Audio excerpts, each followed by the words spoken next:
Hi, everyone, and welcome back to Progress America Unfiltered. I'm Tyler Brockington. I'm here with Rhett Martino and Jocelyn McCurdy Keats, and we're going to talk about the State of the Union. So, did everyone watch the State of the Union yesterday? That beautiful 80-minute speech? Let's start out and hear your thoughts. Rhett? Yeah, definitely did watch it last night and have more than a few thoughts about it. I think that President Biden walked through his agenda pretty well and talked about the things that he's working on for the American people. I was so excited to see Social Security and Medicare highlighted and to see that he really put the Republicans up on the spot to commit to protections and all of those important things. We'll see if they actually work to enact those protections. I have my doubts, of course, but at least there's public record now that they can't go back on, but they probably will try to go back on that. So, something I put on my TikTok yesterday was about how Speaker Pelosi, when Donald Trump was president, was behind him at the State of the Union, first with the clapback and then ripping up the documents, and how these two things made her like the pinnacle queen of shade. And did House Republicans really expect to put Kevin McCarthy behind Joe Biden and get any sort of the same reaction? No. No. Kevin McCarthy is probably the most boring, of course, also evil, but definitely boring person that I could even think of. And you're going to put him behind Joe Biden and expect for any sort of memes to rise. That's not going to happen. And I think we saw that last night. They were all kind of on their best behavior for the most part. And it was a great speech. Well, and I think the shade was coming from Joe himself. Somebody at Vox did this lineup of winners and losers of State of the Union, and the top winner was Scrappy Scranton Joe, which I love. I think that's so true. I think he did actually a pretty good job. I think Republicans in the House were being a little rowdy, with the cheers and the boos and the whatevers throughout. And as we saw, Kevin McCarthy didn't do a great job of reeling them in because they don't respect him. But I will say that I think Biden did a pretty good performance of rolling with it, keeping on his toes, especially as we saw with his Social Security and Medicare portion of the speech. He really kind of held them to account, didn't back down, didn't kind of get cowed by their intimidation attempts, which is what you would really want to see in that situation. Absolutely. Well, I think that honestly, in terms of how the State of the Union could have gone for Democrats for Joe Biden, there really was no other scenario that was a best case scenario like this. And I don't know about you two, but I saw Governor Sarah Huckabee Sanders's response to the State of the Union. I mean, I was out of that tab in 1 minute. She lost me. There was no rebutting this. She lost me. And I work in this field. I should be watching that. But it wasn't even engaging for that. We all know that the stretch that they're trying to make, saying that the Democrats aren't working for the American people, it's a very hard stretch for them to make, and it's not successful, as we saw last night. Well, and I know that I'm beating a dead horse here, but Joe Biden is grappling with this weird idea that he's unpopular despite the fact that he's doing very popular things. And I think the State of the Union, or at least I felt like it was a good, no, I'm doing things the American people want, and we're going to keep doing those things, which is exciting, especially because progressives are so hard on Uncle Joe, but I think he's doing a lot better than we expected him to. as a progressive who is generally pretty hard on Uncle Joe, I will give you that.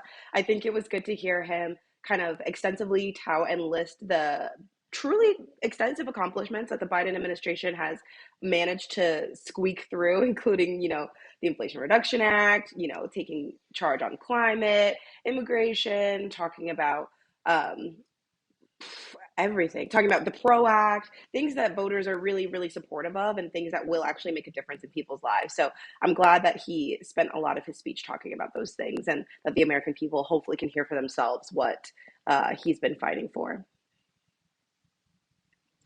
Absolutely. And I think before we get into our next segment, I something I really wanted to touch on too is just the caliber of the people that were his guests at the State of the Union.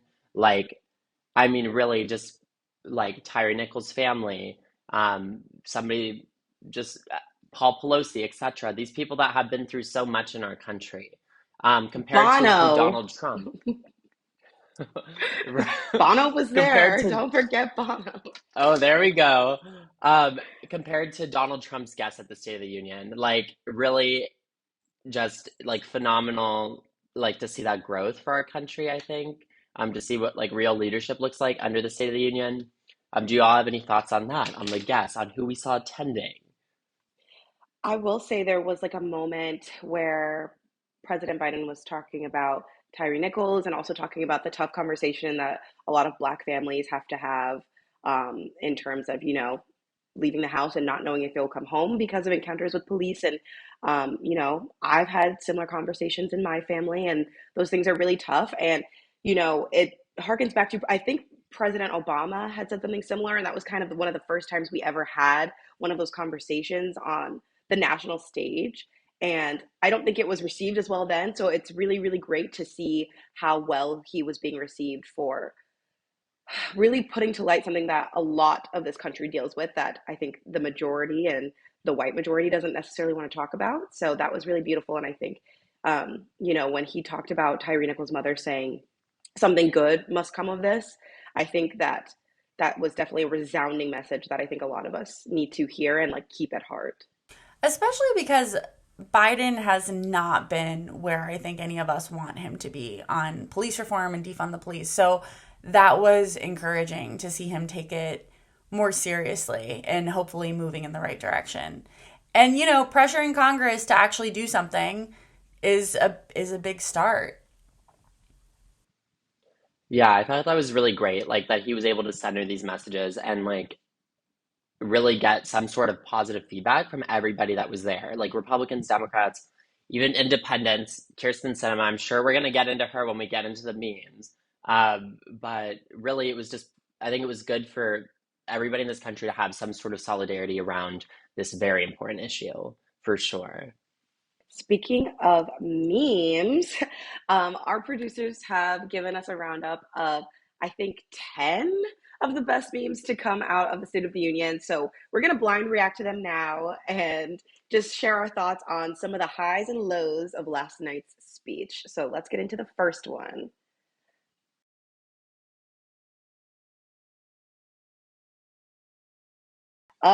Okay. Yeah, Mitt Romney swearing. Ooh, Um, yeah, we saw Interesting. Mitt Romney swear. Did this happen?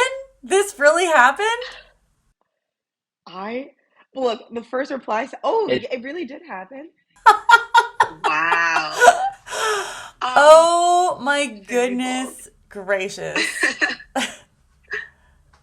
I I mean, good for Mitt Romney. It's almost like that clashing of like the old guard versus the new guard, I guess. Yes. Like I remember the days when Mitt Romney was the big bad that we had to like defeat and keep from being president, and now mhm. we've got like pathological liars. So, Yeah, you they've know, gotten way worse. And Exploding though, consistency for the Republican Party. I go back and forth between feeling like maybe 3% sympathy for the Mitt Romneys who just wanted to be old, old white people that kept all their privilege and wealth, but mostly like, this is karma. You helped build this. You are reaping the consequences of the Republican Party that yeah, it's lovely. You love to see it.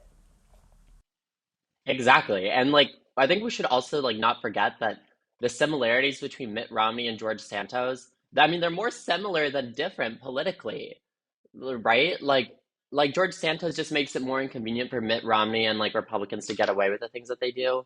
But yeah, no, I think that it's important to recognize those similarities. Okay, I think we're ready for meme number two. Let's see what the producers have in store for us. So, folks, as we all apparently agree, Social Security and Medicare is off the books now, right? They're not to be started. All right, I'm ready. We got unanimity.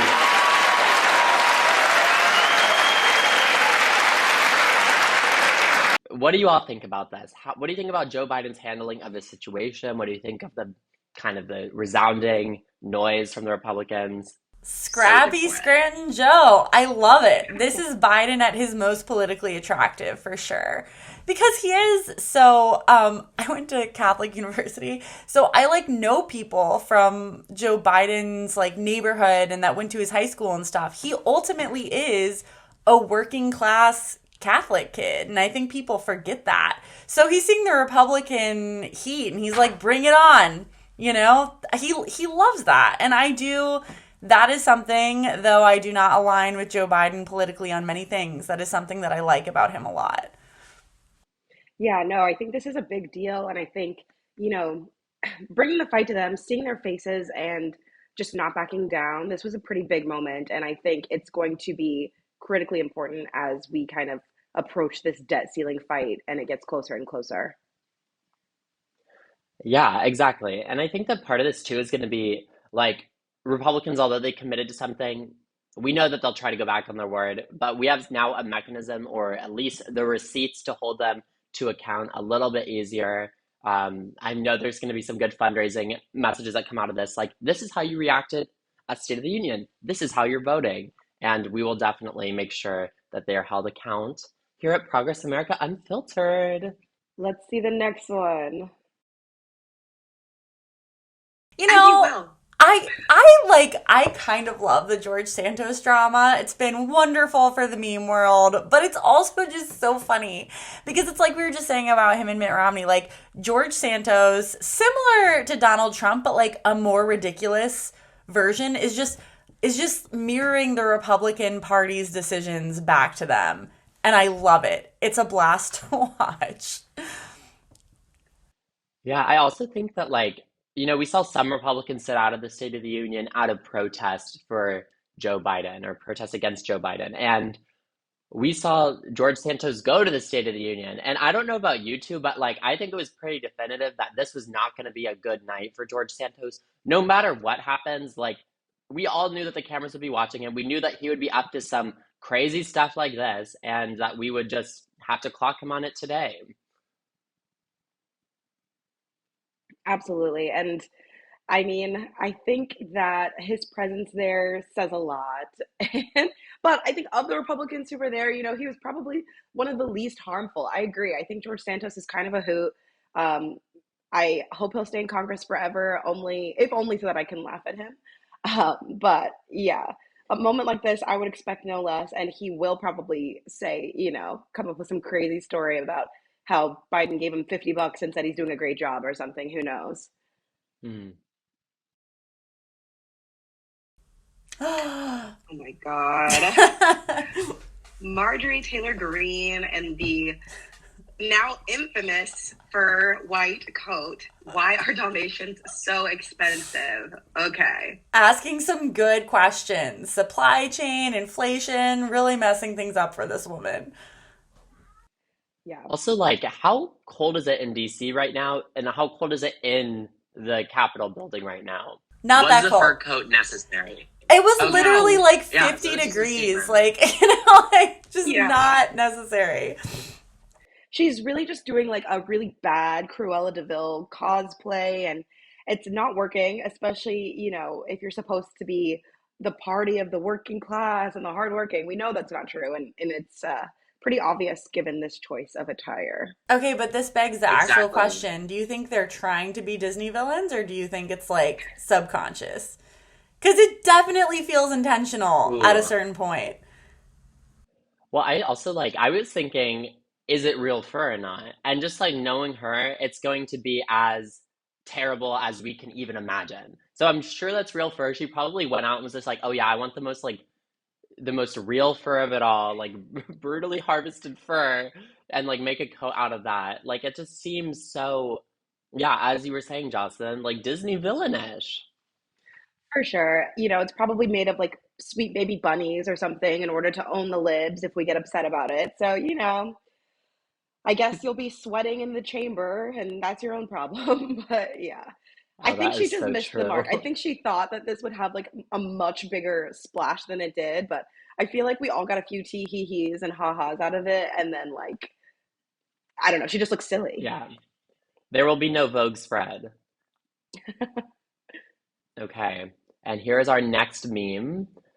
So, okay, as we mentioned earlier, Senator Kirsten Sinema, our least favorite independent senator in the United States Senate from Arizona, the sellout senator herself, showed up last night in a yellow number and was really like front and center. Like the cameras loved this. Like we saw some big sleeves, etc. Of course, the outfit catastrophe is no match for like the actual horrible things that she's done in the United States Senate, holding up things that the American people need, like healthcare, etc., voting rights, all these things that are so popular for the American people. But she is, of course, is going after that corporate greed of it all.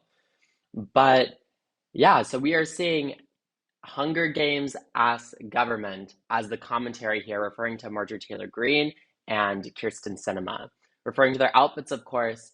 But I also think that refers to probably the policies as well that those two are enacting or trying to enact. What do you two think? Well, it's so wild because somebody was literally just saying this to me the other day. They're like, we're literally, both with massive celebrity culture and millionaire culture and like startup bros. And there's just like this whole class of people that are just out here flaunting these like multi-million dollar outfits. And we just have to like watch them from our little District 9 lives and be like, oh yeah, this is normal. This is great. It's not. It's disturbing. Definitely not a flex on their part for sure.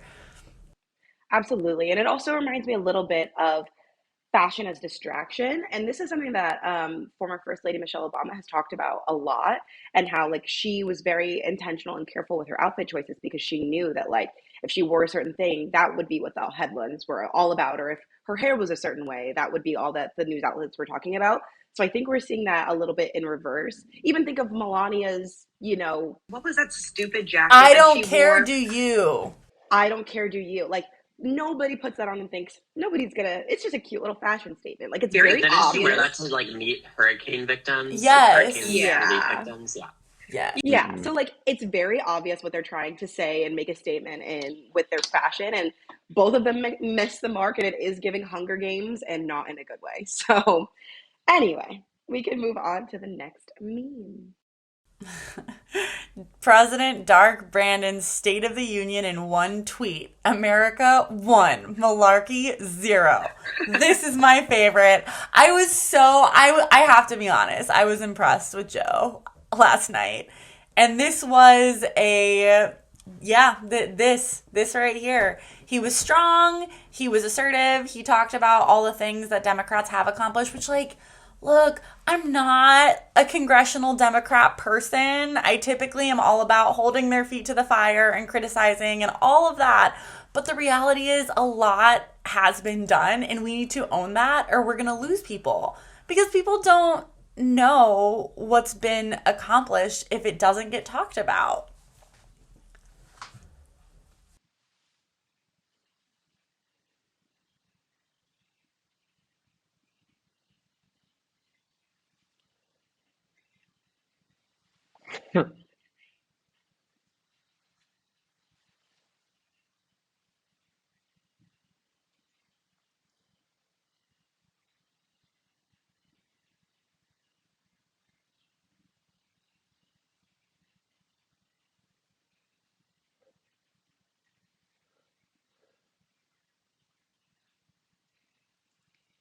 Yeah, no, I think malarkey is a word that we are getting back into popular discourse, and that is really important. Also, how like Bill Pascrell gave himself laser eyes in addition to Joe Biden. Like, I think that is really funny, and like the confidence of that. But just this reminds me too. So I help out with an organization called Bullpack, Better Organizing to Win Legalization, and we talked about unleashing Dank Brandon. So as like as answer to Dark Brandon, Dank Brandon is like the President Biden that's good on marijuana reform, marijuana expungement, all of those great things. So missed out on hearing about Dank Brandon last night, but definitely something to listen to as we go on for sure. And then we have the presumptive forerunner for the 2024 Republican nomination. And here's his rebuttal. Keeping it classy, too much use of the word folks.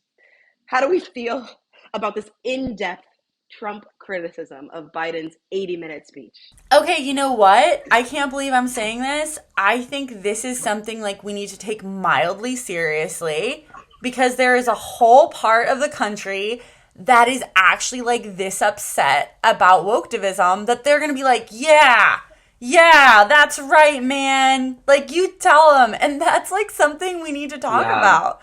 They're so But easily. okay, but when I hear Biden say folks, I'm not hearing like lefty, inclusive. I'm just hearing like an old man talking to a large group of people. He's a septuagenarian talking to a group of hundreds. Of course, he's going to call everyone folks. Yeah, I feel like it's like so natural for Joe Biden to say the word folks. Like it's like very much his like I feel like that's like what we were saying about like Scranton, Joe from Scranton. Like this is very much Joe Biden, like to his core. What Yeah, I found really alarming about this when it popped up on the screen was Donald Trump's profile picture. Like, what is that? I didn't Who, even look at that. like, was Donald Trump in the Photoshop lab, like, putting that overlay on his own face? Like, what is that? I That's thought what it he was has a raw kids for. turkey, if I'm being completely honest. That's what his kids are for. He's got Don Jr. on Canva doing this. Good So, for something. and even on his own platform, basically Truth Social, he can't just get Donald Trump. It has to be real Donald Trump. Um, Pretty lame, pretty hilarious. Can't wait to hear more from this guy until 2024. All right, well, that wraps up our response to the State of the Union. Hopefully, you found something helpful and tune in next time at Progress America Unfiltered. Bye, everyone.